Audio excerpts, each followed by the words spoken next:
Hi, everyone. This is Helena Hart. Welcome to the Master Your Magnetism podcast, where I bring on top experts to help shift your vibe and radiate self-love so you'll naturally become a magnet to all of your desires in life and love. Today, I'm so excited to be talking with Callie Mae Bishop again. She's a feminine embodiment coach who helps women do exactly that, tap into their feminine energy and attract what they want in all areas of their life. So welcome. Thank you for joining me. Oh, thank you so much for having me, Helena. And hello to all the beautiful souls listening. Yes, we are broadcasting live on Bullhorn. Today, we're going to be sharing 7 secrets to embody your divine feminine energy. Callie, I know you're just the perfect person to bring on and talk about this. And this is really what my podcast is all about. So I can't wait to dive in. Is there anything you want to say before we get started? Well, for those of you that maybe are like, what is divine feminine energy? Maybe you're new Yes. to this world. I always like to say that whether you're a man or a woman or however you identify, you have both masculine and feminine energy inside of you. And one necessarily isn't better than the other. But I find for women and a lot of the clients that I work with that when you can connect to your feminine energy, if you are a female, if you have a female body, it's like connecting to your superpower. So I love teaching about this. I love helping women connect to this. And I can't wait to share my tips and tricks today. Amazing. I could definitely use this episode myself. So I was really looking forward to this all week. I think we constantly need reminders sometimes, or it can't do anything but help us to get more into our feminine energy, no matter what's going on, even when things are going great, right? Absolutely. Yeah, it's our birthright. And like I said earlier, I myself am like, okay, how can I connect more to her? I call her her. How can I connect more to her today? So happy to share this with you and everybody else. Yes.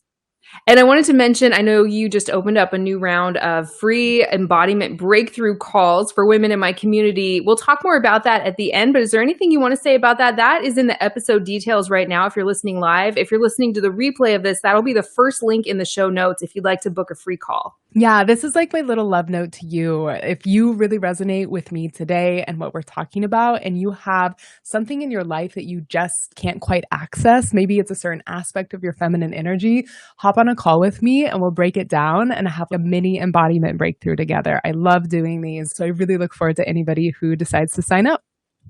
Perfect. Okay, I see some people joining live now. So let's dive in. What's the first tip that you have for everyone today? Yes. So the way that I like to think about divine feminine energy is it's just like any relationship. Imagine you have a new person in your life and you're like, oh, I really would love to connect with so and so. You can think of your feminine energy like a person. So you want to actually create space for her. So the way that I do this is through an altar. And now, if altar brings up some stuff for you, some people that's like a trigger word, just creating a special space where you can spend time to connect with her, just like a friend that you would carve out time with to hang out with. So what I recommend is creating a special space in your home where you can do all of the practices that I'm going to share with you today. But on this special space, you can bring in flowers. I have rose quartz on my altar. I have certain Hindu goddesses that I'm really inspired by, but maybe you have an archetype of the feminine that inspires you, whether that's Mother Mary or Lakshmi. And so just bringing in little trinkets and reminders of what it is that you're trying to embody to act as a symbolic representation of the energy that you're ready to receive. So create space for her is the first one. Beautiful. I love that. Very practical tip that we can all do. Yeah, personally, I love roses and candles, and all of that stuff really helps me connect to my body, connect with my feminine energy. I love it. That's the perfect one to start on. Are we ready for number 2? Yes, yes. So the second thing, so like I said, your feminine energy is really a superpower and it's also a muscle that can be built. And one aspect of that is your intuition. So one of the best ways that you can really start to tap into your feminine energy is to honor that intuition, to honor your internal guidance system. If you are listening and you are a woman, whether you believe it or not, you have so much living intelligence inside of you. I say we have 3 centers as the divine feminine that we can really call upon for information. And that's our heart, our womb, and then our pussy. So I recommend quieting your mind at the beginning, at the end of the day, and just tapping into these three centers. Just being like, hey, Hart, how are you doing right now? What can I do for you? Once again, this really is just a relationship that you're cultivating. So just like with a friend, ask questions, be sincere, ask what you can do for them, and you will be so surprised by what happens. It really does feel like a part of you comes online. So that's my second tip and trick, is to honor your intuition.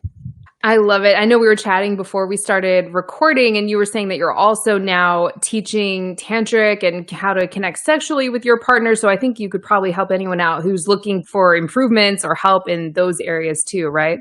Yes, absolutely. I've noticed that sensuality is an aspect of the feminine that some people are timid to express, or maybe they grew up thinking that was a negative thing to express their sexuality or their sensuality. So for me, it's been so much fun helping my clients really empower themselves in that way, because it's kind of like our life force that gets to be turned back on. Yeah, love it. All right. Are we ready for number three? These are so Yes, great. I'm loving all yes, this. yes. So number three is to express your emotions. Express, express, express. And once again, just like the feminine, the masculine has their own thing. The masculine is allowed to be angry, but they're not allowed to be sad. And the feminine is allowed to be sad, but she's not really rewarded by society for getting angry. But what happens is when we suppress our emotions is we end up repressing them. And if we do that for long enough, we become depressed and we really start to dissociate from this natural energy that's inside of us, which is our feminine expression. So I recommend having a daily practice where you have full permission to emote, whatever that looks like. I know in a previous episode we did together, Helena, I shared the mini somatic release breathwork practice. That's something that I do every single day, but it doesn't matter what you do, my loves, as long as you're having a space where consciously you're giving yourself permission to express, whether that's screaming into a pillow or letting yourself be in your watery emotions. It's actually your superpower to be able to feel. And that's often how we heal things too. So if you feel like you have some healing with the feminine that needs to happen for you to really tap into that, feel it to heal it. So expressing your emotions is the third one. Oh, that can be so difficult sometimes. I know for me personally, I can tend to get depressed and really exhausted and run down or even achy, just this kind of Mm. run down, fatigued feeling every once in a while, not too often. And sometimes it's just an emotion I'm not facing. And then once I allow myself to feel that, things start to move energy wise. Have you experienced that as well? Or do you hear that from clients? Oh, that is so common. And Mhm. that's the funny thing, is usually we're resist, resist. I don't have time for this, or this makes me feel weak. So therefore I'm not going to actually honor it and let it come through. But it's almost like the sooner we stop resisting it and we just allow ourselves that good cry or to scream into a pillow, the energy dissipates. Right. And there's this Mhm. openness. So, yeah, I know that especially if you grew up being told to be quiet, or even when Yeah. we're babies, it's like, shh, don't cry. You know, we have these really deep imprints. So, if you're listening and that's something that's hard for you, I recommend to just microdose yourself. And what I tell my clients is actually to schedule out time for it. And I know that sounds super masculine, but sometimes you get triggered at work or something comes out. And if you can tell your brain that tonight at 5 p.m., you're going to have an opportunity to be with that emotion and that part of you no longer feels neglected, and automatically you're able to co-regulate with yourself. So that's my little tip there. I love it. I have so much to say on that. I think we can probably do a whole episode just on that. I know that can be really difficult for a lot of us, especially if we grew up with that programming of like, don't cry, it's fine. And then we start to deny those feelings within ourselves. We think that we should be more reasonable than that. And then it just kind of persists and hangs around. And so I love that. I think it's such a great tip. Are we ready for number four? Yes. So number four is live in your body. Okay, that sounds simple, right? It's like, okay, Callie, I have a body right now. I'm pretty sure I'm living in it. But what tends to Mhm. happen is if you struggle with getting stuck in your masculine, that probably means that you lean towards being more of an analyzer. You rely on your mind. Maybe your job even requires you to really stay in that space. But if you're one of those women, you're waking up in the morning with a full head of thoughts, I actually have a really great exercise for you, and it's called the brain dump. So this is a great way to move from your mind back into your body. So when you first wake up in the morning, before you do anything, before you look at your phone, before you even try to do your dream recall or whatever, I want you to just take a pen and paper and I want you to just brain dump. It's literally everything that I have to do for today, everything that's maybe left over from yesterday. And what happens is the etheric, the mind, it starts to become tangible and you take it out of your mind and out and onto the paper. And this allows you to sort of empty that space. And then I recommend taking a transition into the body. And this can look like some self massage. I love giving myself mini foot rubs in the morning, just as little self care. You know, our feet carry us through our whole day. So if we can take care of our foundation, everything else usually feels a lot better. So moving from your head into the body and just living in your body as much as possible. And I have so many other tips. I feel like I could do a whole session just on this one, but just noticing when you're stuck in your mind, take a sacred pause. Put a hand on your heart, put a hand on your belly, and just take a deep breath in and commit to coming back into your body. Beautiful. It's so important. It's so easy to forget that too. And I think a lot of times, for me at least personally, I don't automatically just go, I'm feeling a little off. I think I'm up in my head, or I think it might be anxiety, or I think it might be an emotion I'm not feeling. It doesn't normally occur to me as the first thought. I think, oh, maybe I'm coming down with something. Maybe, maybe I need more sleep. I'm just exhausted or something like that. So I love that little reminder because often it is just that simply, I just need to get into my body and feel what's going on. So I think that's perfect. I love it. Yeah, Feel absolutely. great. And once again, like I was saying before, our body has so much information and so much intelligence. And I find that I've really been able to see my body as an ally and an advocate for what I really need. So when we can be in that space, there's a clearer line of communication that's happening too, which is super supportive. I love it. So great. Are we ready for number 5? Yes, let's do it. Okay, so number 5, this one's really simple. And I know earlier, Helena, you were saying, yeah, sometimes I just need a reminder. And if you need a really quick reminder of what the feminine is, just go outside, spend time in nature. Nature is the largest tangible expression of the feminine that we have. We call her Mother Earth for a reason. You can look at her beauty, her strength, her resiliency, sit by a tree, look at a river go by. Know that you are no different than her. So this is one of my favorite ways to sort of hijack and take me back into my feminine is just to go outside and breathe her in and know that you're no different.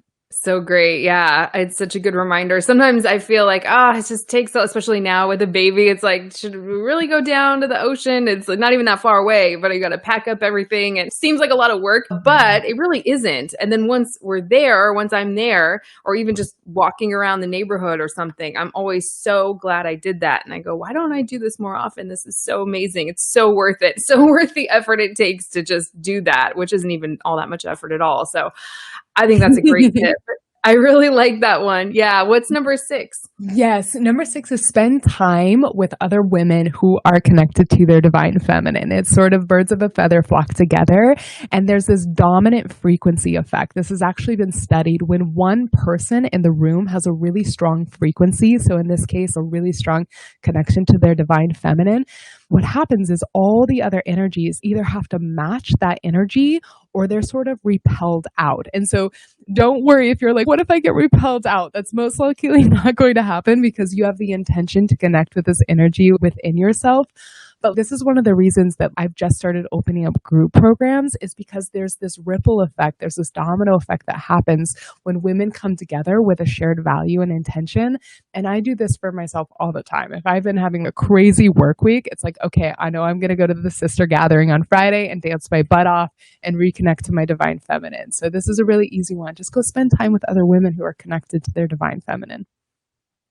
Such a good tip. I think a lot of people who are drawn to this work, women especially, they're so empathic and have huge hearts and can tend to just take on the energy of someone else. I can do that a lot. I know if I'm talking to a male friend that I work with, for example, I just feel myself getting pulled into that energy and we can talk and analyze and talk about the numbers and statistics and all that stuff. And that is great. But it's also important to spend time with people or tap into the other side too. I really like that. Do you have any tips for people who don't have anyone in their life like that? I hear from so many women who are new to this work and nobody that they know is into this. Yeah, absolutely. I remember being that place feeling like the star seed sheep, as I call it. It's like the black sheep meets the star seed and being like, I don't know where my tribe belongs.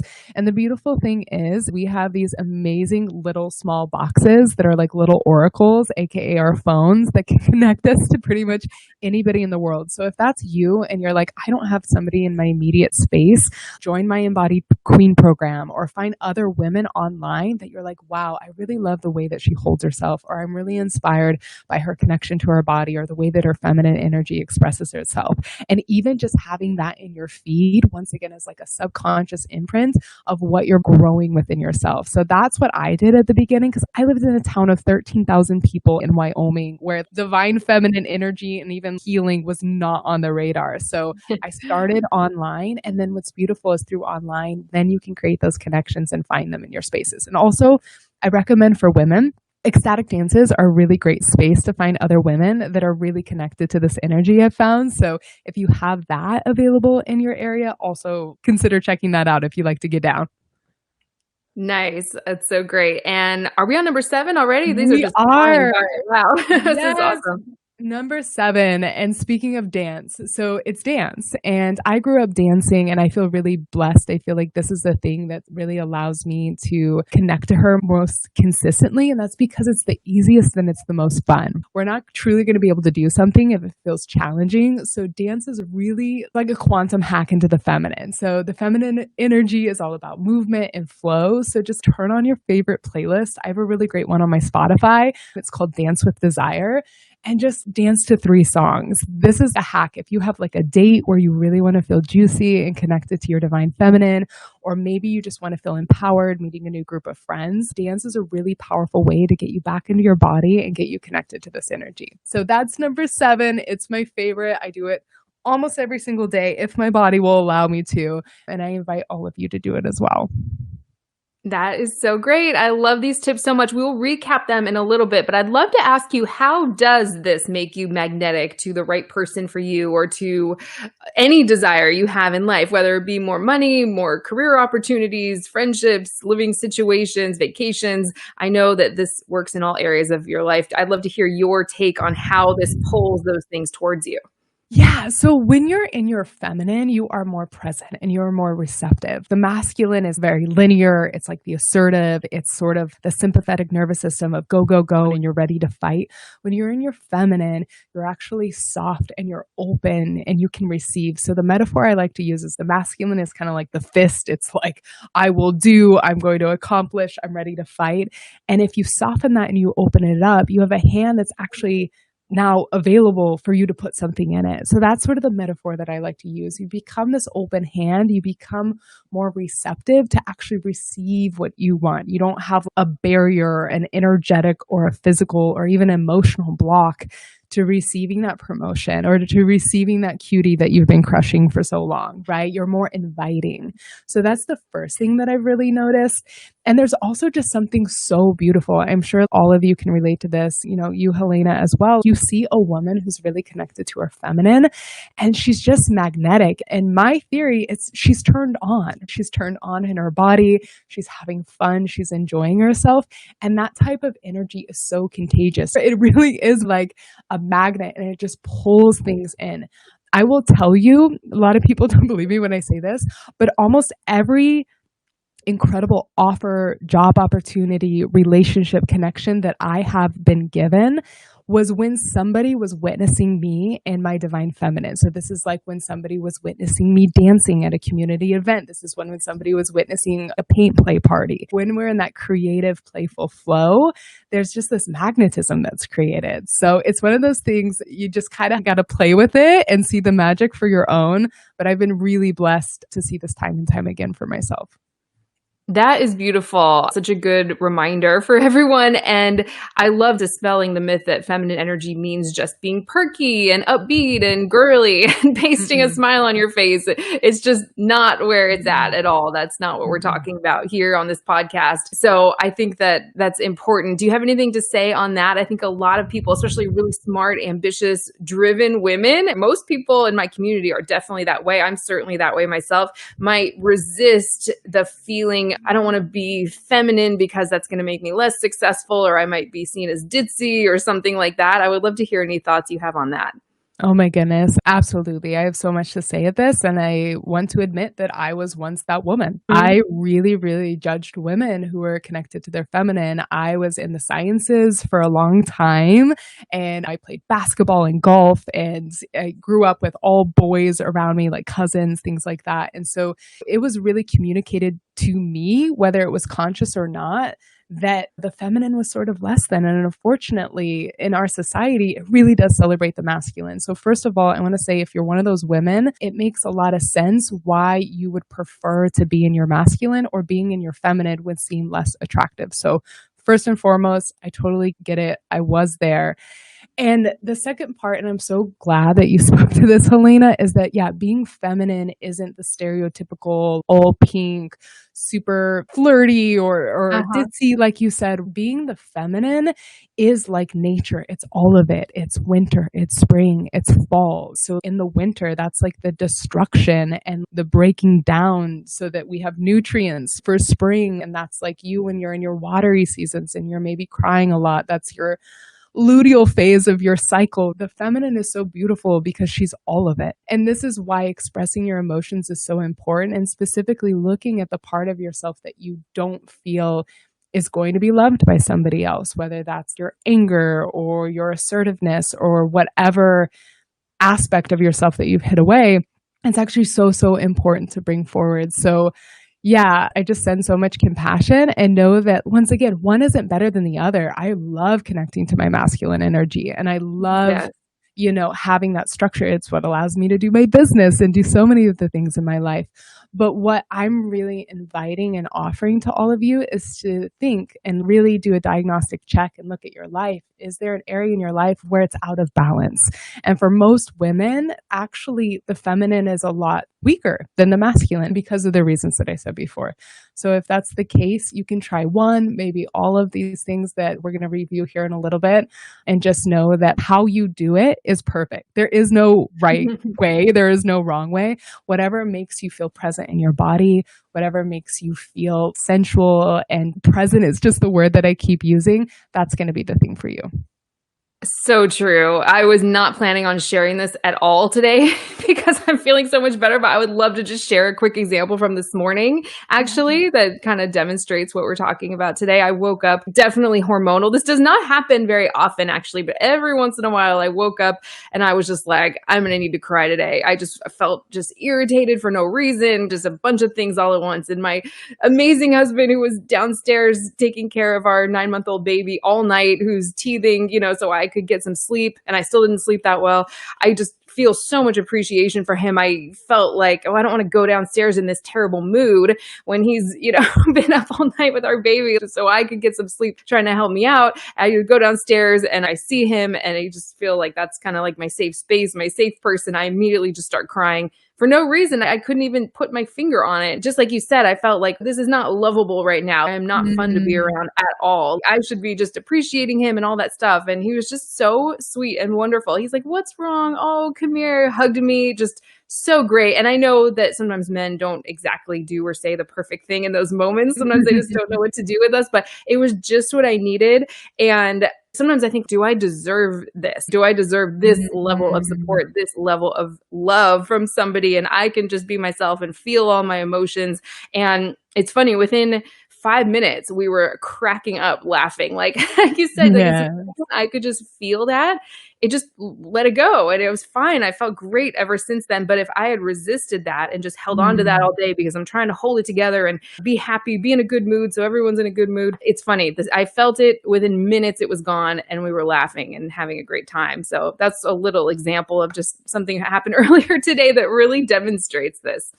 Oh, I love that so much. Thank you for sharing that. I feel like Uh-huh. so many people can relate to that. Like you said, it doesn't happen every now and again, or maybe that Mhm. is a thing. And if you are waking up irritable, once again, that's sort of like, on the dashboard when there's a sign that's like something off in the vehicle, you can think of it just as a messenger that's there, that's inviting you to feel something that you probably haven't been feeling. Because like you said earlier, what we resist persists. And if you would have resisted that, it could have probably grown throughout the day, that irritability, that frustration, but you did such a beautiful job being in your feminine and being vulnerable and allowing yourself to be seen by your person. And then the fact that you were like, and then we were laughing a couple minutes later, you transmuted it because you actually feel it. So Yeah. bravo. Thank you. Yeah, it's hard to do that, especially I think so many women who are in this community or drawn to this work are so reasonable, such a good head on their shoulders. They're like, it doesn't make any sense. I don't want to burden this other person with what I'm feeling when they're doing so much. But it really is just so much better to feel it and express it. I think those were two of the tips. So we're almost to the end of the 30 minutes. I would love to recap these 7 tips and then talk about your free embodiment breakthrough session again. Yes, yes. So number 1, create a space for her. Create a space for your divine feminine to be seen, heard, and loved. This is an altar space, a special space just for you and this part of you. The second one is honor your intuition. This is your birthright. It's a muscle that's inside of you. And the more you listen to it, the stronger it will get. Number 3 is express your emotions. You are meant to be heard, your truth, your vulnerability, your full expression. We want it and we need it. The next one is live in your body. If you're in your mind, you're most likely in your masculine. So doing the exercise that I mentioned before, the brain dump, or doing the self-massage or some movement, just something to get you back into your body because that is where your divine feminine lives.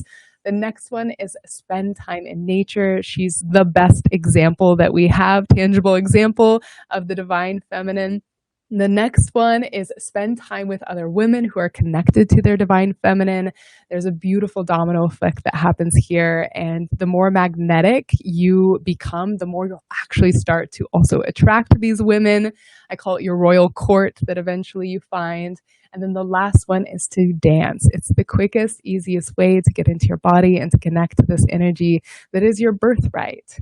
And I just want to finish by saying you can absolutely build this part of you if you feel disconnected from it, if you feel like it actually supports you more in your life to be in your masculine. I promise that there's medicine here for you. And I'd be so honored for any of you who feel inspired to hop on a call to click the link below. They're just 20-minute bite-sized calls, and we can help you with your own divine feminine embodiment breakthrough. I love it. And that's totally free, right? 100% free for my community? It's totally free. Amazing. So if you're interested, no matter when you're listening to this, see if there's a spot available. Is that right? Is that how it works? Yes, exactly. So it'll pull up a calendar and they do book up fast. I do limit them. If you're feeling called, don't wait, run and find a spot that works for you. And I absolutely can't wait to connect with you. Perfect. That is so generous of you. I'm so happy to be able to offer things like that to women in my community. And I just love your work and everything you do. I had so much fun today. I hope I can bring you on my podcast again soon. And if you're listening to the replay of this, you'd like to join me for my free live broadcasts. I broadcast my podcast live every other Friday. I'll include a link to download the Bullhorn Podcast app. It's totally free. So much fun. You can join us live, type your questions into the chat, call in, talk to us personally. And I will be back in 2 weeks. This was great, Callie. Thank you so much again. Thanks for listening, everyone. And I will talk with you again soon. Thank you, love. Thank you, Helena. Bye. Bye. Have a great weekend, everyone.